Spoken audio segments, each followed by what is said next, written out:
Bab at-ta'dheen 'inda al-khutbati. Ta'dheen before the khutbah. Meaning the adhan should be made before the khutbah. Not when the time of dhuhr enters or half an hour before khutbah is supposed to begin. No, right before the khutbah. At-ta'dheen 'inda al-khutbati. حدثنا محمد بن مقاتل قال أخبرنا عبد الله قال أخبرنا يونس عن الزهري قال سمعت السائب ابن يزيد يقول إن الآذان يوم الجمعة كان أوله حين يجلس الإمام.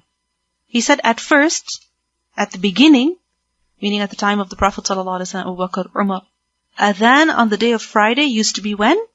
حين يجلس الإمام يوم الجمعة. On Friday when the Imam would sit down. على المنبر, on the minbar. في عهد رسول الله صلى الله عليه وسلم وأبي بكر وعمر رضي الله عنهما. فلما كان في خلافة عثمان, in the خلافة of Uthman رضي الله عنه, وكثروا, and the people increased, أمر عثمان يوم الجمعة, Uthman ordered on the day of Friday بالأذان الثالث, with the third adhan, again, adhan iqama and then adhan. فأذن به على الزوراء, so the adhan would be made at the place of Zawra, فثبت الأمر على ذلك. And then ثبت, this remained, Al-amru, the matter, ala dhalik, on this, meaning this practice remained. So, the two adhans, this is not from the time of the Prophet ﷺ, rather this began later. Alright? And why is it that the Khalifa, or the people who came after Uthman radiallahu anhu, they did not end this practice? Why? Because there was still a need. The numbers never decreased. Walillahi alhamd, the numbers never decreased, they only increased. Right? But now, when there are microphones and loudspeakers and so on and so forth, the scholars argue that there's no need for this. It was done for a need, and when that need is being, taken care of through something else, then there is no need for a second adhan. So again, there is a difference of opinion amongst the scholars. Some say that this practice that was started by Uthman radiallahu anhu should not be stopped, and others say that no, it should be stopped. Why? Because there is no need for it anymore. Uthman radiallahu anhu did it to fulfill a need. Alright? But now there is no need for that. Why? Because people get the message.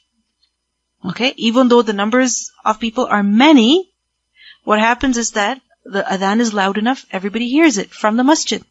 And besides, when there are people sitting in the masjid, they heard the first adhan.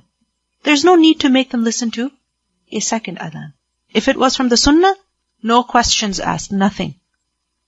But Uthman radiallahu anhu started this practice for a need. When that need is being fulfilled through something else, then there is no need to continue this. You understand? So there is a difference amongst the scholars. This is that on Friday, there is no prayer before the Friday prayer. Okay?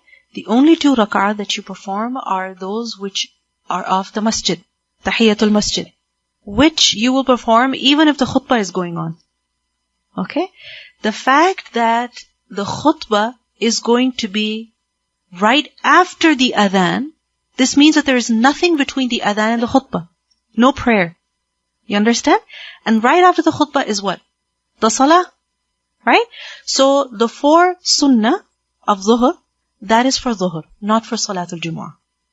For salatul Jumua, remember there is 2 rak'ah of the masjid, okay, which you will perform even if you come before the adhan.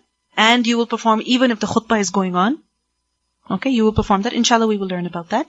And then the 2 rak'ah for Jum'ah with the Imam. And then 2 rak'ah which the Prophet ﷺ used to perform when he went home. He wouldn't perform that in the masjid, rather he performed the 2 rak'ah where? When he went home.